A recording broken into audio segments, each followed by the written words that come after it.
Hallelujah. Hallelujah.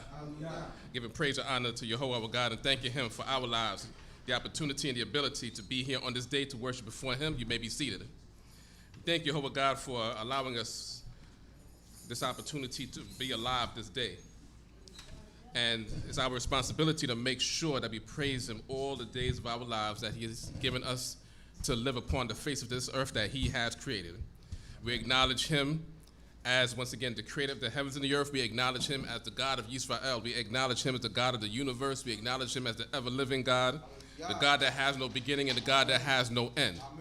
We acknowledge him as the perfect God, the one that does good to those that does good and brings evil upon those that does evil. So he gives to everybody according to the works of their hands. So we take advantage of the opportunity to call upon his name this day, to worship before him and to acknowledge all the great things that he has done for us in our lives. And as we continue to read throughout the Holy Scriptures contains the word of God. The Holy Scriptures are what they would call the Old Testament of the Bible, is what contains the word of God and the history of the children of Yisrael written all throughout the Holy Scriptures. So at this time we come to the beginning of the end of the Holy Scriptures, or of our reading of the Holy Scriptures, as we are beginning the Book of Chronicles. It is separated in most canon as 1st and 2nd Chronicles, but it's really one book. The Holy Scriptures overall is a collection of books. Even though it's put on one cover, it's a collection of books. And when we know it as the Tanakh, it's a collection of 3 sections of books: the Torah, the Nevi'im, the Torah, which is the instructions, the first 5 books, or some people call it the first 5 books of Moses. That's Bereshit through Devarim, which is Genesis through Deuteronomy. Then you have the Nevi'im, which is the second section of the Tanakh, which is the Nevi'im is prophets. Starts with Yehoshua, ends with Malachi or Joshua to Malachi. And then now we've come to the end of the section called the Keturah, which is the writings, which begins with the book of Psalms and ends with the book of Chronicles. And as we will see, it's called the Book of Chronicles because it starts off chronicling a lot of things. The term in Hebrew for the book is Divrei Hayamim, which if you take literally is the words of the days or words of the years, depending on how you would translate Yamim. But it's translated as, but it's basically history. So what is Chronicles? Meaning the word Chronicles. Like, what does the word chronicle mean? And anybody here or online could answer that question. What does the word chronicle mean? It's an open book test. Chronicle is just like history of events. A history of events. Okay. Old teachings. And okay, so generations. And then the next question would be, what is history?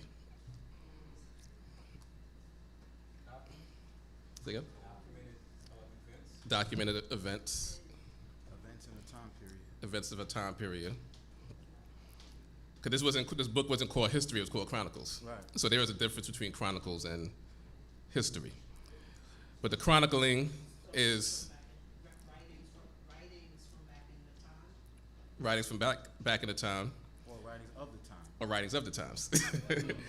So Chronicles is basically a writing, the actual documentation of, as we said, of history. The history is the actual events that took place, and when you write it down, you chronicle the history. And what we're going to read here in the time that is allotted, we're going to attempt to get through the first 8 chapters of 1st Chronicles today.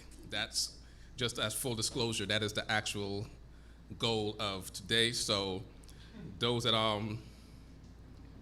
feel that they may not want to listen, even though you should, because it's recorded history, but just to give full disclosure of what we're going to go through at this time. So the Book of Chronicles, and it starts off with giving, as it was also said, generations. Historical, we had one person walk out already when they heard we only doing 8 chapters. I mean, when they were doing 8 chapters. No, they went to use the bathroom for those that are watching, but it starts off giving a history with a history of generations. And the Book of Chronicles, some say historically it was written by Ezra the scribe, who we read about in the book of Ezra, as well as in the books of Ezra and Nehemiah. And the Book of Chronicles overall ends right, or it describes, or the ending of Second Chronicles leads right into the first chapter of Ezra, even though Chronicles is at the end of the canon, or the end of the Tanakh. When you read Chronicles and then goes into, and then read the ending verses of Chronicles and then read the beginning verses of Ezra, they actually connect. So some people say that Ezra is the scribe that wrote all of these things down. But what we will see as we go through all of this, as you know, as much as possible, as expeditious as possible, and with as much explanation as possible, that records were kept. If anything that is to be gotten out of this is that records were kept. Right. So the reason why there are a lot of names, a lot of generations being recorded is because people were actually recording them, and the recording of the events, and even just the recording of names and who was whose child was very important. We read in the books of Ezra and Nehemiah where there were priests that knew they were priests, but there was no documentation, no written documentation of who their lineage is, and therefore they were not able to perform the function of the priests. So therefore, record keeping has always, is always, and will always be important. So as we read through this, once again, it may seem tedious, but the reason why it seems tedious is because people were keeping those records. So once again, people say that the Book of Chronicles was written by Ezra. What is noticeable about the Book of Chronicles is that the book is very biased. Biased in terms of it's gonna, as we read from the beginning and start getting into the actual documentation of events, the focus is on the kingdom of Judah, as opposed to all of the events that take place throughout the majority of First and Second Chronicles was already recorded in the books of, or the end of Samuel, or the end of Second Samuel, and as well as First and Second Kings. First and Second Kings were actually after the time of Solomon, when the kingdom was split into, the nation of Israel was split into two kingdoms. The northern kingdom headed by the tribe of Ephraim, the southern kingdom headed by the tribe of Judah. That we get a record of events in the books of First and Second Kings of what took place in the northern kingdom and the southern kingdom concurrently. In the Book of Chronicles, it only focuses on the kingdom of Judah. So you're going to read about the history of the kingdom of Judah only. The only time that you're going to read about the kings of Israel or the northern kingdom is when there's something that those kings did in relation directly with a king of Judah. Also, you're not going to read about, once again, using the word bias, you're not going to read too much of the wrongdoing that was done, especially like, you know, if you know King David and the one thing that he did, right, that's not recorded in Chronicles. So the chronicler of Chronicles is focusing on a majority of the good events that took place in the kingdom of Judah. That's why First and Second Kings is a more accurate telling of the events because it tells you everything. Right. What's good about the Tanakh overall? It tells us everything about ourselves. A lot of nations, when they document their history, they leave out all of their bad, focus all on their good, and focus on their conquests and none of their defeats. That's what we read all throughout the Holy Scriptures until we get to the Book of Chronicles, where it seems like it was all conquests, all good. You'll see that such a king did evil in the sight of Jehovah, but you won't see a list or a litany of those actual evils. So once again, it is just because as you read through it, you're going to see that comparison to First and Second Kings, it is a biased point of view of the telling of events. But it is in the Holy Scriptures. And there are details in here that are not in First and Second Kings, which is why it's important to read First and Second Chronicles along with First and Second Kings, because once again, there are some events that are not recorded there as well. So there are some biases there, and for living in this day and time where of liberalism, it may seem that there's a gender bias in the Book of Chronicles because you see a listing of males in the terms of generations, but that's just how history or generations were recorded. You know, we live in a time where we're going through post traumatic situations where there are traumatic events that have happened to people. Gender bias does exist in this part of the world that we live in, and because of the trauma that exists with gender bias, that sometimes there are triggers that don't need to be triggered. So reading off a list of names doesn't mean that women are not important. It's just that the generations were just counted by the males historically. And that's, once again, there's a lot of trauma and a lot of things that trigger people, but that's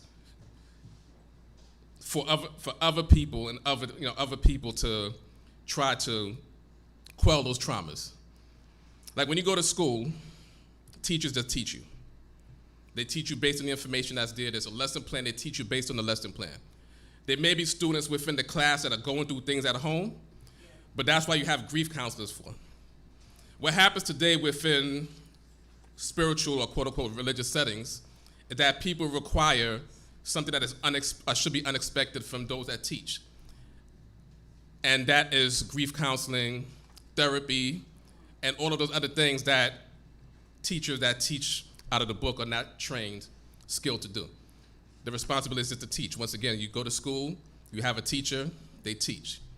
If something's going on with you individually, the teacher will recommend who you can go to. But they're not going to stop the learning of the entire class because there are individuals that are going through. They're sympathetic, but they're not going to be empathetic because they have an entire class to deal with. That's right. So in order for everybody, the entire class to propel forward, teachers have to focus on the entire class. Same thing in the nation of Israel. There are counselors and therapists that are available within the nation, free of charge. What happens is, because they don't go to your congregation, you may not want to access them. But they are available in the nation overall. Those are the people that you can go to and contact when things are triggered and when there's trauma. That's just basically how life is. Once again, if there's a shooting in some school, school may close for a few days, but class starts back again. Wow. Those that are affected, there are people to take care of that.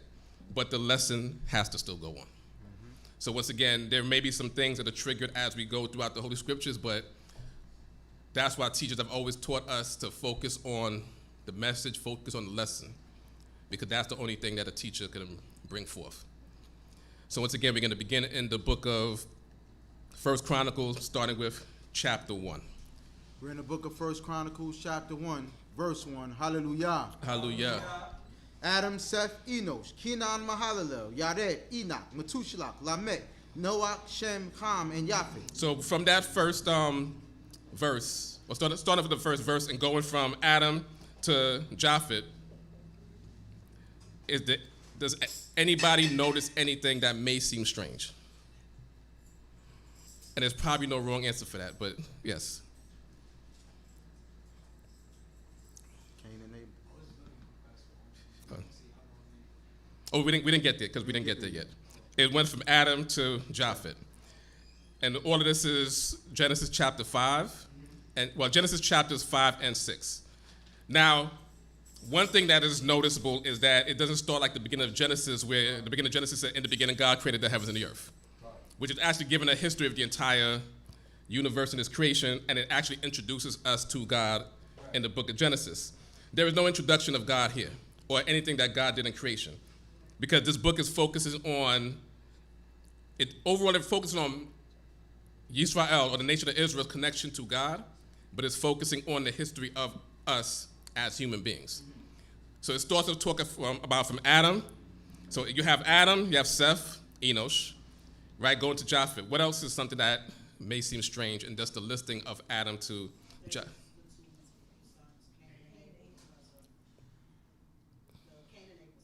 Cain and Abel is not there. But there's a reason for it, why Cain and Abel is not there. Well, the history of Cain and Abel is not there. And when you go from Adam to Seth, remember Cain and Abel are Seth's brothers. So you're going from Adam going down. So a lot of this history, or a lot of the chronicling of the generations is going to go from top down. One thing, and we'll actually talk about that actually at the very end, something else that is also very important. You had your hand up as well. Okay. So it said Adam, Seth, Enosh, Canaan, Mahalalel, Yared, Enoch, Methuselah, Lamech, Noah, Shem, Ham, Japheth. anything else strange before we start to breeze through the rest of this. Repeat that again. Adam, Seth, Enosh, Canaan, Mahalalel, Yared, Enoch, Methuselah, Lamech, Noah, Shem, Ham, Japheth.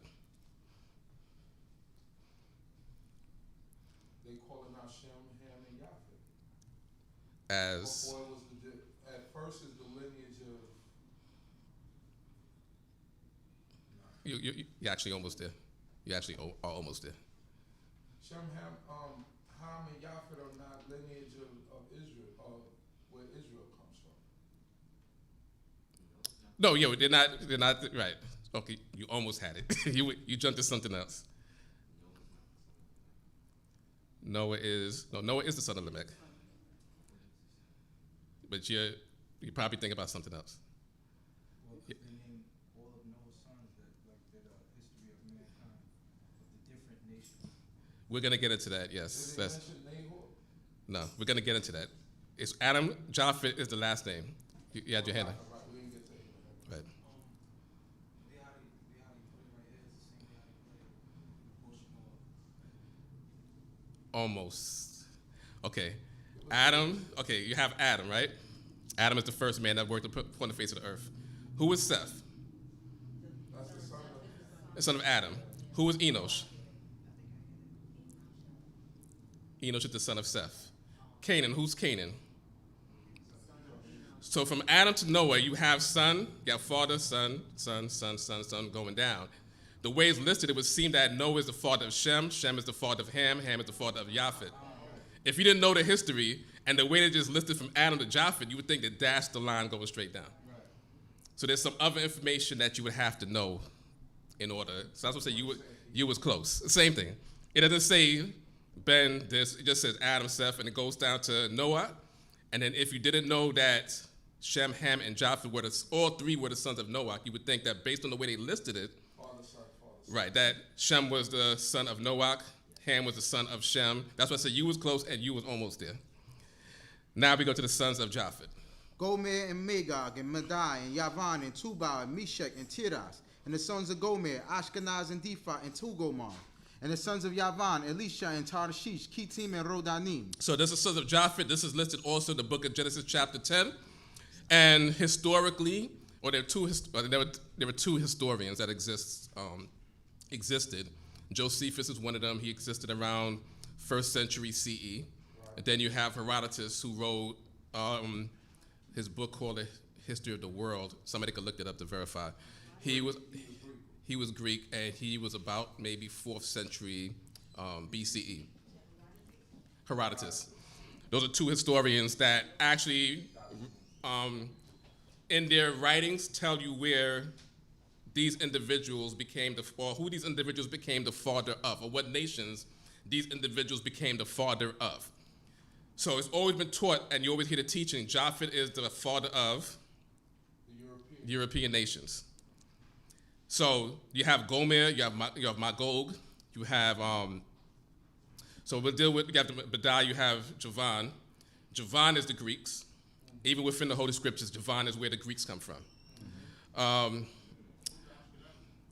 Ashkenaz is the son of Gomer. So Gomer became a father of a nation first, and then through Ashkenaz, most people trace the German lineage through Ashkenaz. Then you have, because once you have the sons of Javan, who was Elisha, Tarshish, Kittim, and Rodamim. In Genesis, it's Dodanim is the actual writing. Tarshish is Cyprus, because once again, Cyprus is actually a part of Greece. You hear about Kittim as well, which is a part of Greece. So Javan is the father of the Greeks. Then, so once again, going backwards, Gomer, you have Ashkenaz, Diphat, and Togomar. That's through that lineage you end up getting Germans. Then through Madai, that's where you get the Medes from. And Gomer and Magog, those are also territories going towards the western end of what we know today as Turkey, and also north of Turkey. But as we know today, Japheth is the father of the European nations, or at least that time, those that extended north of where Noah's Ark rested. The Asians, well, yes, so we'll talk about that. Let's just get through the three main ones, and then we'll talk about the Asians. The Sons of Ham. The sons of Ham, Cush and Mitzrayim, Put and Canaan. And the sons of Cush, Seba and Havilah and Sabta and Ra'amah. And Sabteka and the sons of Ra'amah, Sheba and Dedan. And Cush begot Nimrod. He began to be a mighty one in the earth. And Mitzrayim begot Ludim and Ananim and Lechabim and Naphtufim and Patrushim and Kalchushim, from whence came the Philistines and the Kaphtorim. And Canaan begot Zidon, his firstborn, and Ket, and the Jebusite, and the Amorite, and the Girgashite, and the Hivite, and the Arkite, and the Sinite, and the Arvadite, and the Zemarite, and the Hamathite. So these are the sons of Ham. Ham, we know, is the father of the African nations. So through Cush, you get Ethiopia. Through Mitzrayim, we know is Egypt. Through Put, you get Libya. Through Canaan, we get Phoenicia. And then you have their sons that are listed here, and then we know that through them, those where it gets more separated into other nations and other families under that. Now the question is, or to answer certain questions, Japheth was not white, number one. Even though saying he's the father of European nations, he himself was not white. Right. That process came through time. So when it's saying that these individuals were fathers of certain nations, like Ashkenaz was the father of what we know today as Germany, it doesn't mean that Ashkenaz himself was white. Right. It's just that through a process of time, there was a change in the color due to climate, and or what is historically through climate and diet.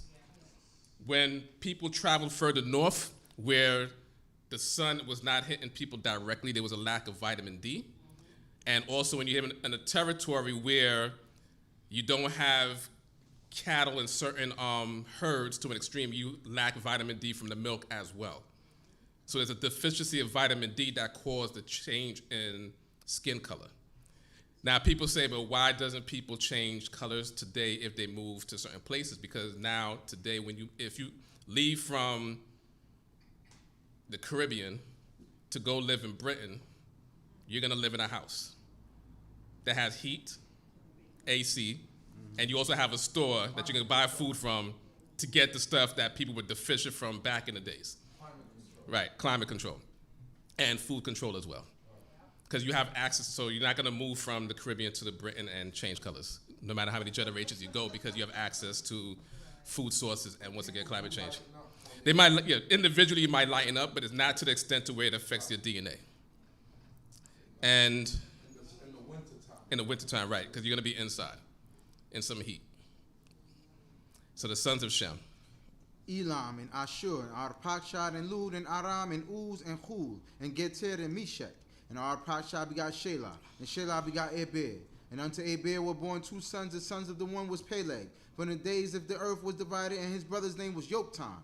And Yoktan begot Almodad, and Shelef, and Hazar Mavet, and Yera, and Hadarom, and Uzal, and Dikla, and Ebal, and Abimael, and Sheba, and Ophir, and Havilah, and Yobab. All these were the sons of Yoktan. So now these are the sons of Japheth, and these are the sons of Shem, and Shem is the father of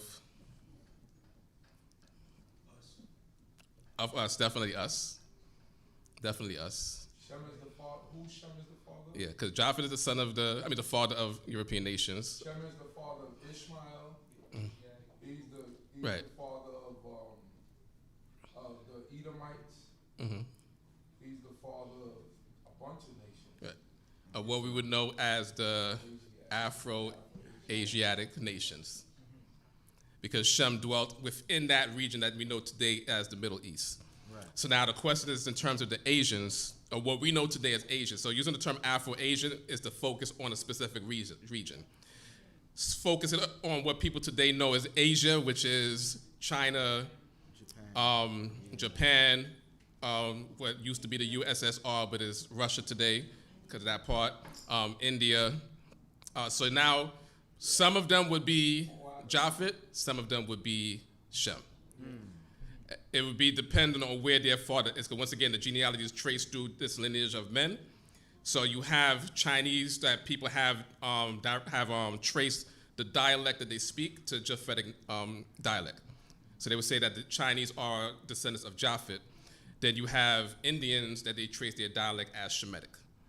So a lot of people trace their, or historians or archaeologists or anthropologists trace, they use linguistics to trace lineage as well. Yeah.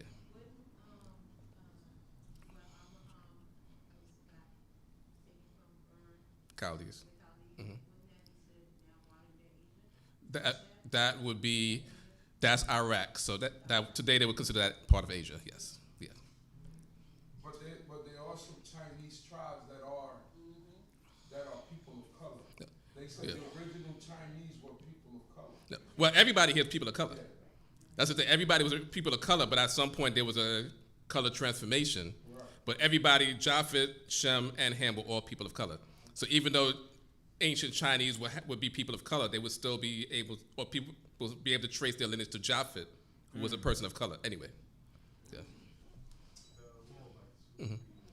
So the Moabites are the children, and you won't see them here. They're one of the sons of Lot, Abraham's nephew. Who are they today?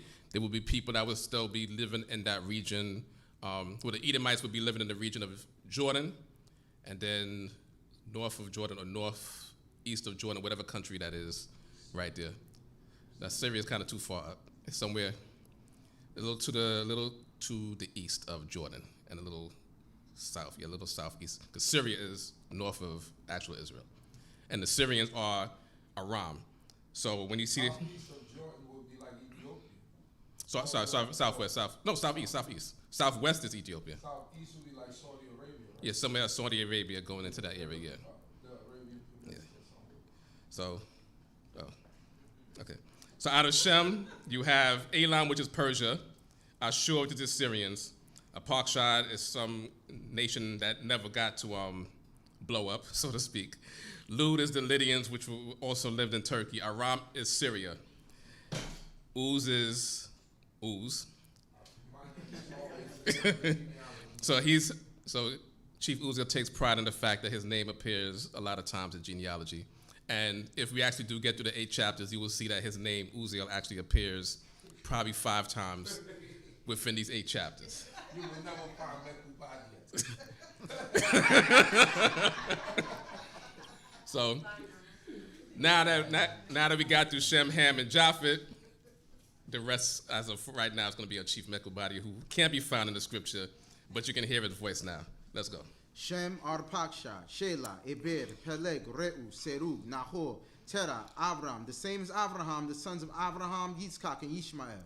These are their generations, the firstborn of Ishmael, Nebayot, and Kedar, and Abdiel, and Mitzan, and Mishma, and Duma, Masa, Hadad, and Tima, Yetur, Naphish, and Hedem. These are the sons of Ishmael, and the sons of Keturah, Abraham's concubine. She bore Zimran, and Yokshan, and Medan, and Midian, and Ishbak, and Shua. And the sons of Yokshan, Sheba, and Dedan, and the sons of Midian, Ephah, Nefer, Hanok, and Abidah, and Eldaah. All these were the sons of Keturah.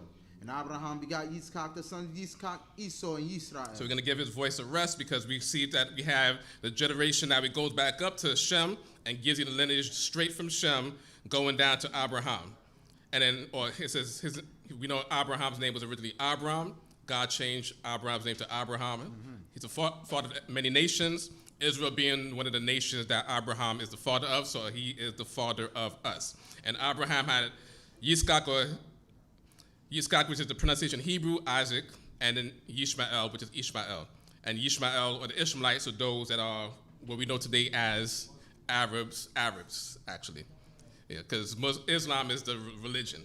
Right. So when you talk about the group of people, we know that to be, not all Arabs, because you have various clans, some of Edomites and people that would still be under that Arab, and even Palestinians they call Arabs, right, even though their genealogy is of the Philistines, to some extent. So you have Shem going down to Abraham.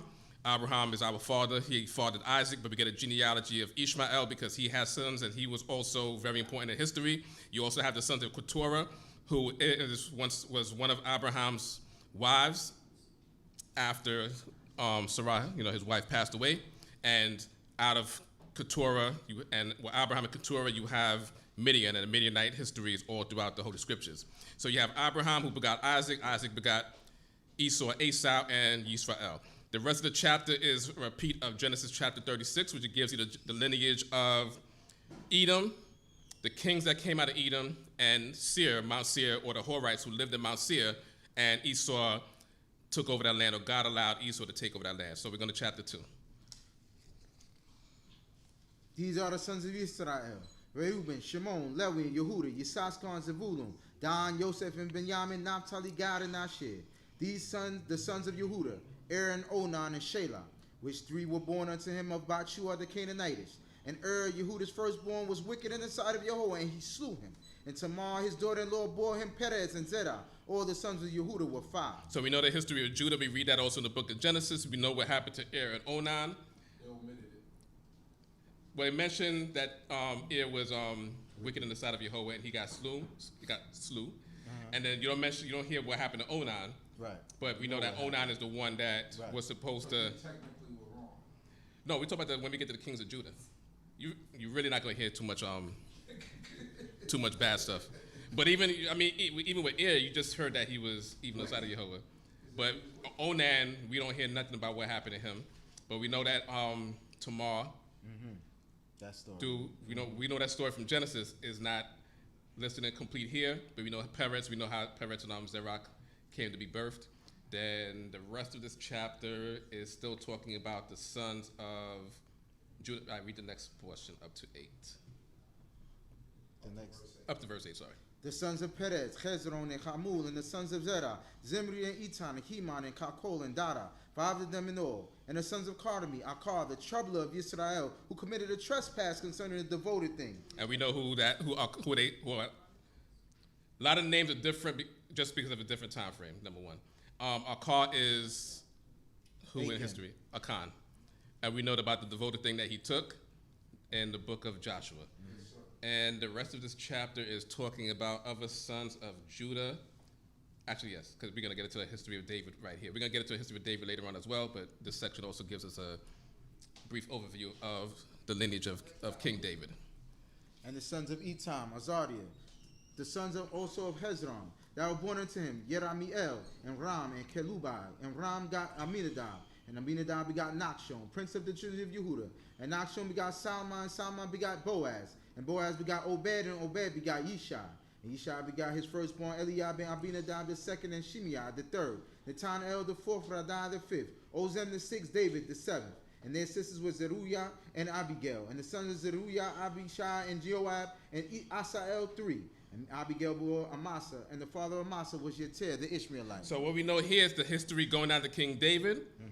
He was also, Yishai or Jesse, who was father, is come from a lineage of princes of Israel, because we know about Nachshon, the son of Aminadab, from the book of Numbers, who was actually the head of the tribe of Judah in that time. We read about, once again, the sons of Yishai or Jesse, and we know that those are the sons that went before the prophet Samuel, and God said none of those sons were fit, and God selected king who became King David. And then we know about the sisters of David, Zeruiah, and Abigail. So when you read throughout the history of Samuel, and David's always talking about you sons of Zeruiah always causing trouble, it's because Joab and his, is one of the sons of Zeruiah.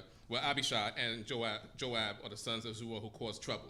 And we know about Asael as well, that history. We also know about Amasa, but what we may not have known about Amasa then that we know about him now is what? His father is. He was actually an Ishmaelite. He is right. They are cousins to Joab, but he's actually through lineage. He's actually an Ishmaelite, and not an Israelite. And then continue.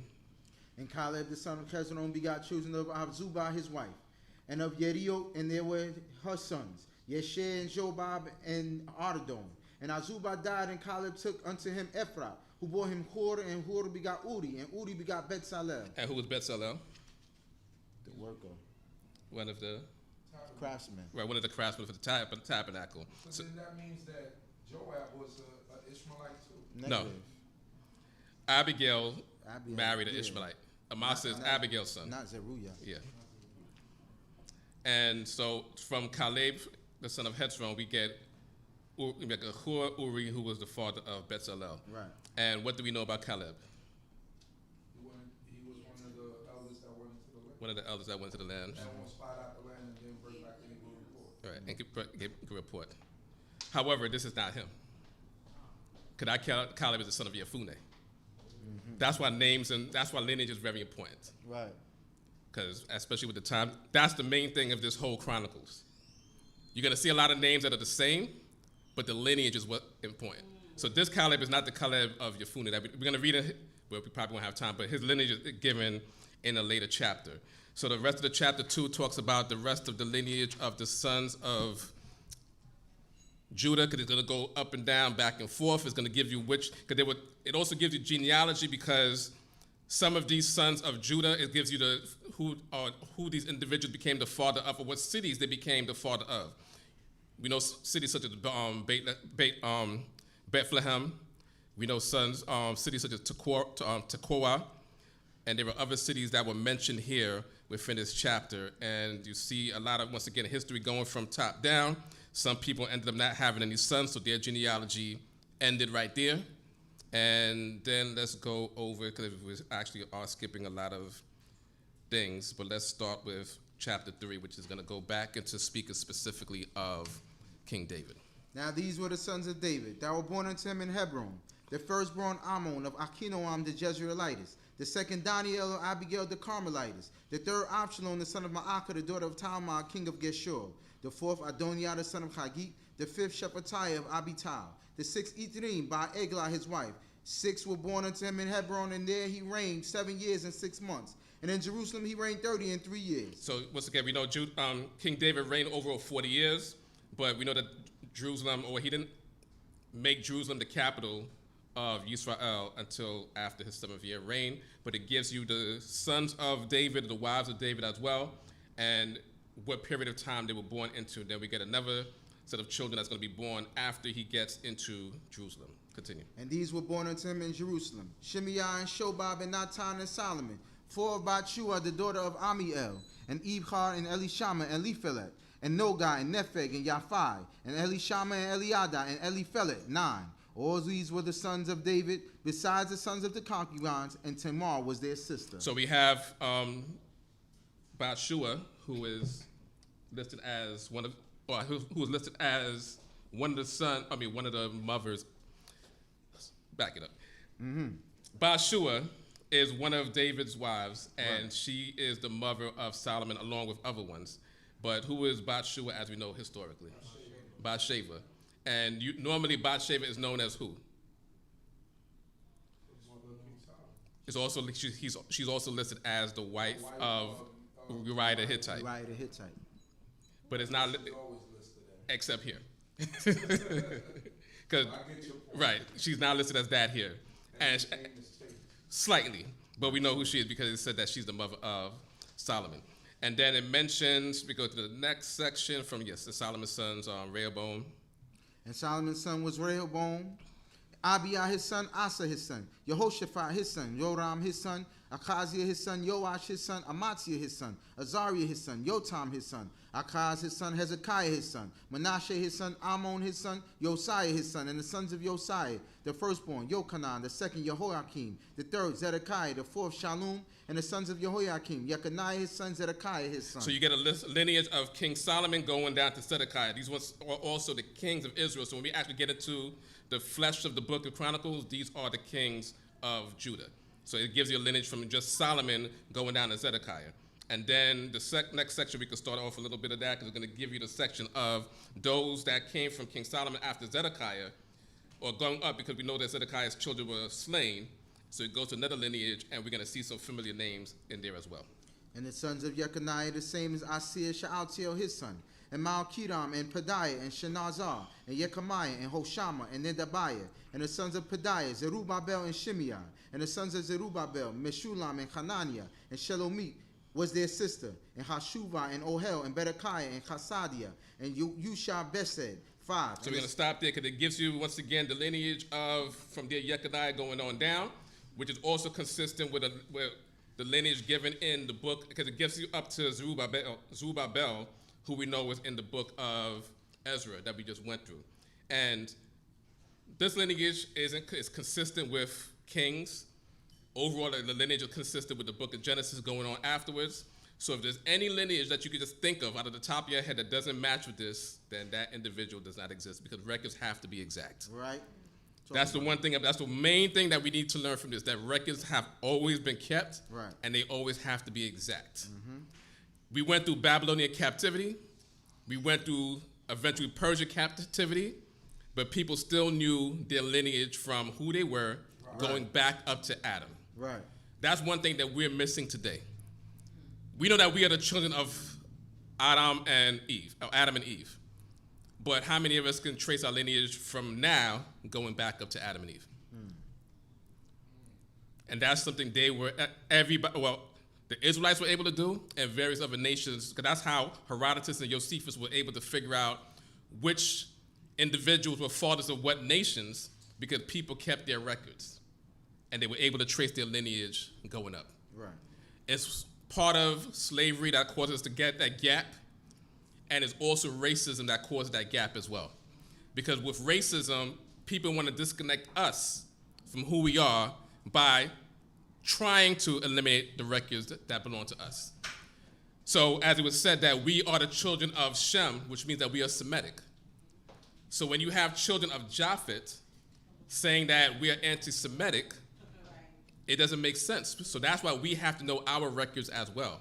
So it's important for us to know that we come from the line of Shem, and we can never make anti-Semitic statements against someone that's from Japheth. Well, Ishmael are Shemitic as well. So that's why it's important to us to know these records and know who we are. I just want to say in reference to the records, that is true about the separation, you know, how they try to erase certain things and go into slavery and whatnot. Just like my great-grandmother, with not much education, but what they used to do is in the back of the Bible, they would jot down Right. births, marriages, deaths, and things, and those were considered Records, definitely. as well. But we stopped doing it. Yeah. And that's why, as it was just mentioned, that's why in Bibles they would give you some either in the front or the back, a place where you could put your family tree. And that's how you would keep a record, because records were very important. Right. And at some point, we stopped keeping records. At some point, we started doing things that we were not supposed to do. At some point, we started having marriages that nobody knew about. So, of course, you're not going to have a record of your marriage if you don't want nobody to know that you're married to this individual. And, of course, you have children that they would consider, quote-unquote, illegitimate because you didn't want to take claim to them. People would take a claim to their children. No matter how much evil we were doing, records were kept, people took claim to their children. In the least. That's not happening today. But a lot of that is put upon us, once again, through racism, through division, through slavery. A lot of that's put upon us, but we were very good at keeping records. Let's see what we can get out of chapter 4, at least from the beginning. The sons of Yehuda, Perez, Hezron, and Carmi, and Hur, and Shobal. And Ra'ai, the son of Shobal, begot Yachat. And Yachat begot CHOKMAH and Lahad. These are the families of the Zoratites. And these were the sons of the father of Etam, Yezdiel, and Ishmael, and Ibdash. And the name of their sister was Hazleponi. And Penuel, the father of Gedor, and Ezer, the father of Husha. These are the sons of Hur, the firstborn of Ephrat, the father of Beit Lechem. And Ashur, the father of Tekoa, had 2 wives, Keilah and Naara. And Naara bore him Akuzam, and Hefer, and Temini, and Akashtari. These are the sons of Naara. And the sons of Keilah were Zedek, and Zohar, and Etnan. And Koz begot Anub, and Zobibah, and the family of Akarkel, and the sons of Hakarum. And Yabez was more honorable than his brother, and his mother called his name Yabez, saying, because I bore him with pain. And Yabez called on the God of Israel, saying, oh, that thou wouldest bless me indeed, and enlarge my border, and that thy hand might be with me, and that thou wouldest work deliverance from evil, that it may not pain me. And God granted him that which he requested. And we never heard about Jabez before. But he's someone historical. He had a prayer to God, and God granted him his request. And this is information we didn't have before, but we have it now. Right. So somewhere in history, Jabez was an important person that his personal prayer, people knew about it. So by the time Chronicles came about, people were able to list it. And once again, we know him as being in the lineage of Judah. Because once again, chapter 4 goes back up to Judah and then gives you the lineage from Peretz coming on down. So once again, we just wanted to speak about Jabez and how a short prayer where he was praying on his behalf at whatever he was going through, and God granted him his request. So prayer is very important to us as well, and you can make the book just by a simple prayer and how you live your life as well. And once again, the rest of this chapter is continue talking about other sons of other children of Judah going on down. Somewhere in there was something that was important to be noticed about. We probably did skip it, but one of Pharaoh's daughters actually made it out of Egypt with Israel and married somebody. We might have skipped that, or if somebody notices it along the way. But her name was Betiah or Batya, but she's the daughter of Pharaoh. And let's see here as we continue on with the genealogy. You have the sons of, I'll just skipping around, the sons of Kenaz, Othniel. We know about Kenaz and Othniel from the book of Judges. Then in verse, start from there, the sons of, make sure, Verse 13. Yeah, so from the sons of Kenaz. And the sons of Kenaz, Othniel and Sarai, and the sons of Othniel, Hatat, and Meonotai begot Ophrah, and Sarai begot Joab, the father of Ger Harashim. For they were craftsmen, and the sons of Caleb, the son of Yefuneh, Iru, Eli, and Naam, and the sons of Eli, Kenaz. So that's where you get the Caleb, the son of Yefuneh, which is the one that made it into land because he didn't bring back an evil report, along with Yehoshua, as opposed to the 10 spies that went to spy out the land of Israel that we read about in the book of Numbers chapter 13. And because of that, because of the good deed that he did along with Yehoshua, they were able to get out of the wilderness, get into the land, even though everybody else in Israel that was out at the age 20 and over that came out of Egypt, God killed them in the wilderness because of their lack of faith. So faith, even just reading genealogy, we learn that faith allows us to be really written in this book. Pharaoh's daughters in the next section. In the next section, okay, go ahead. And the sons of Yehallel, Ziph and Ziphra, Tiriah and Asarel. And the sons of Ezra, Yeter and Mered, and Epher and Yalon.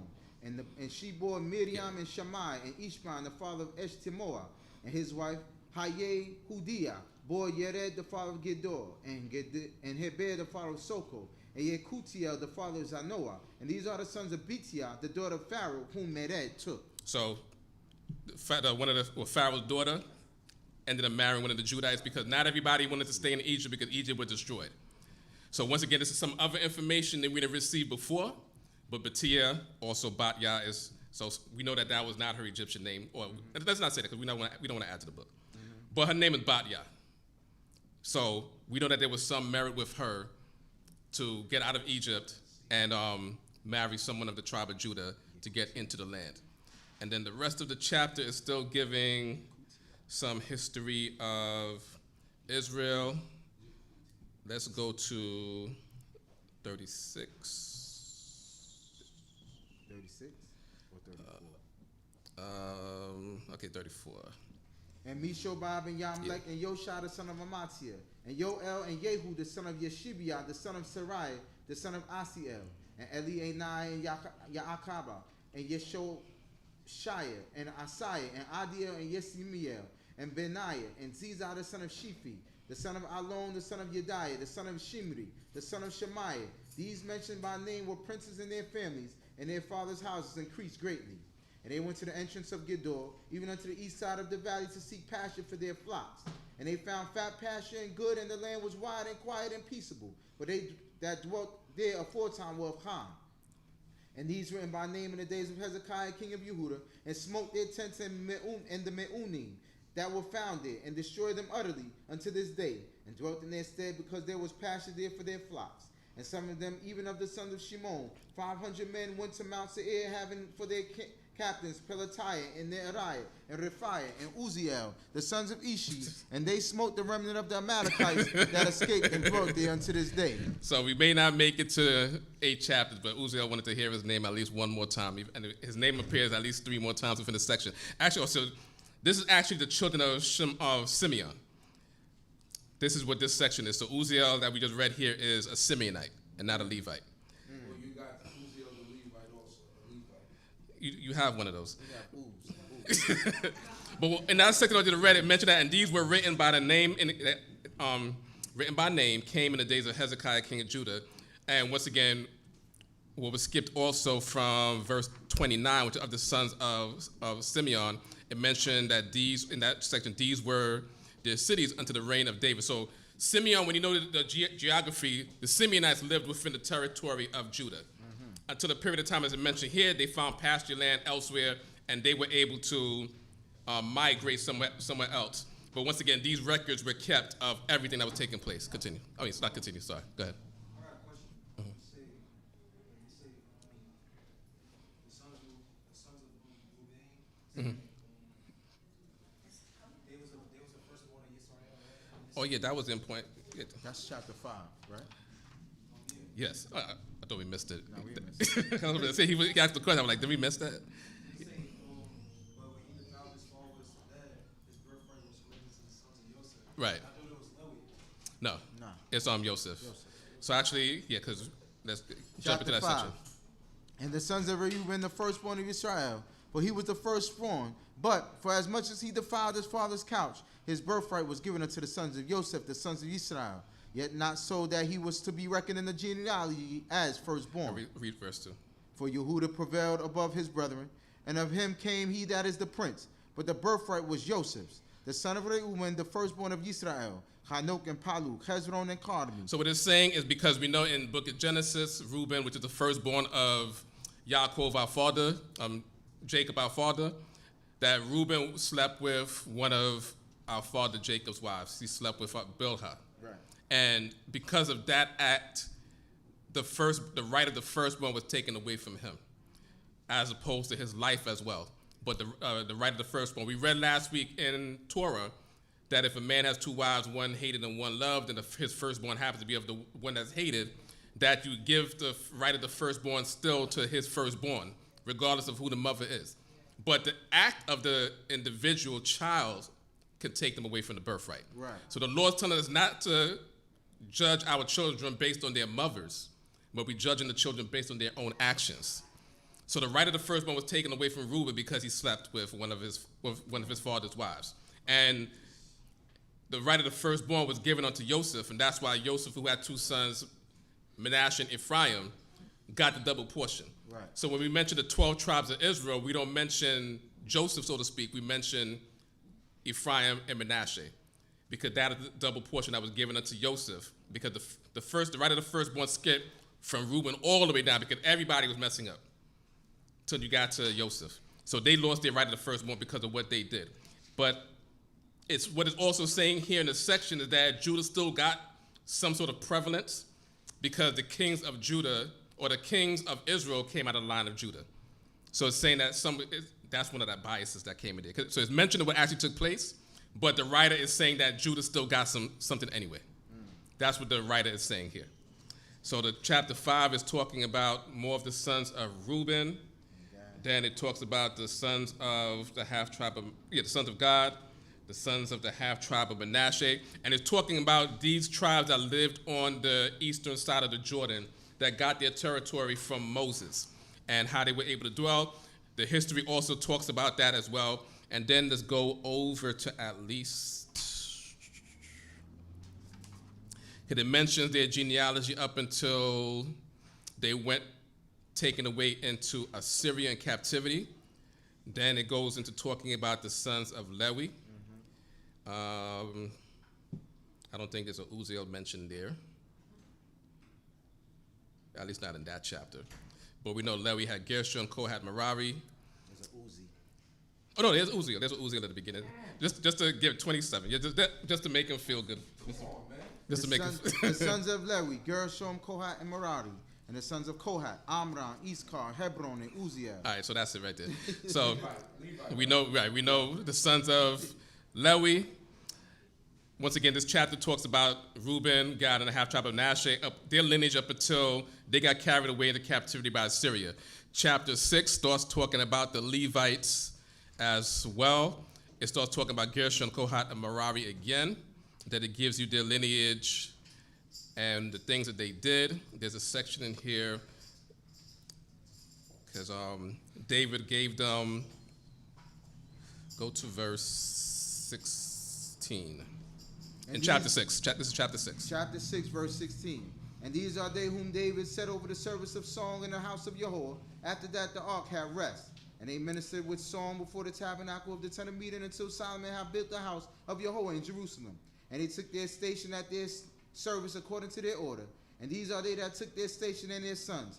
Of the sons of the Kohathites, Heman the singer, the son of Yoel, the son of Shumuel, the son of Elkanah, the sons of Yerokam, the son of Eliel, the son of Toah. So we know about Heman because we read in the book of Psalms. He was one of the singers. There were also the sons of Asaph that are mentioned in this section as well, because through the three families of the Levites, Gershon, Kohath, and Merari, you end up having three individuals that had a very important role in the temple service that King David set up, and he made sure that everybody was taken care of. Then towards the end of the chapter, it starts talking about going back into Judah. Well, it mentioned Judah just a little bit. It talks about that section talks about the cities that the children of Israel gave to the Levites. Because remember, the Levites were given cities, not portions of land. Mm-hmm. And so it mentions the cities that were given by everybody. Well, not by everybody, certain tribes. It doesn't give everybody there. And from Simeon, Judah, and other tribes towards the end of the chapter. Then chapter 7 is giving you the sons of Yissaschar. So for the sake of Prince Yeriel ben Yissaschar, we'll at least read the first verse of chapter 7. And the sons of Yissaschar, Tola and Puah, Yashub and Shimron 4. And the sons of Tola, Uzi and Rephiah and Yeriel. You was not supposed to read that because then you see another Uzi there. Nah, but and Yeriel and Yamai and Ibsan and Shemuel. So for Prince Yeriel, Uzi is your son. And then you have the sons of Binyamin mentioned towards the end of the chapter there as well. Naphtali. The sons of Naphtali, the sons of Manasseh, then the sons of Ephraim. Because once again, there's information, because due to time, we're not pinpointing certain information now, but the basic thing was just to mention that genealogy is important. Records were kept regardless of anything. So once again, that's the main thing that we need to remember. So you could take time out to read these entire chapters. And so we made it to chapter 8 at least, so start from the beginning of 8, and we'll see where we can, because basically chapter 8 is going back into the tribe of Binyamin, and then by the time we get to the end of the chapter, that's how we get the minor mention of King Saul within 1 Chronicles. And Binyamin begot Bela his firstborn, Ashbel the second, and Akana the third, Nokah the fourth, and Rapha the fifth. And Bela had sons, Adar and Gera and Abikud, and Abishua and Naaman, and Akoah, and Gera and Shufan, and Kuram. And these are the sons of Ehud. These are the heads of the fathers' houses of the inhabitants of Geba.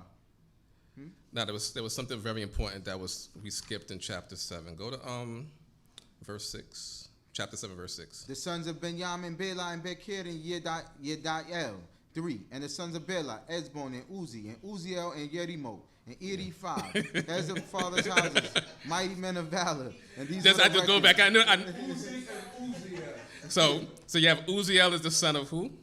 Binyamin. That's what we need to know. Chapter.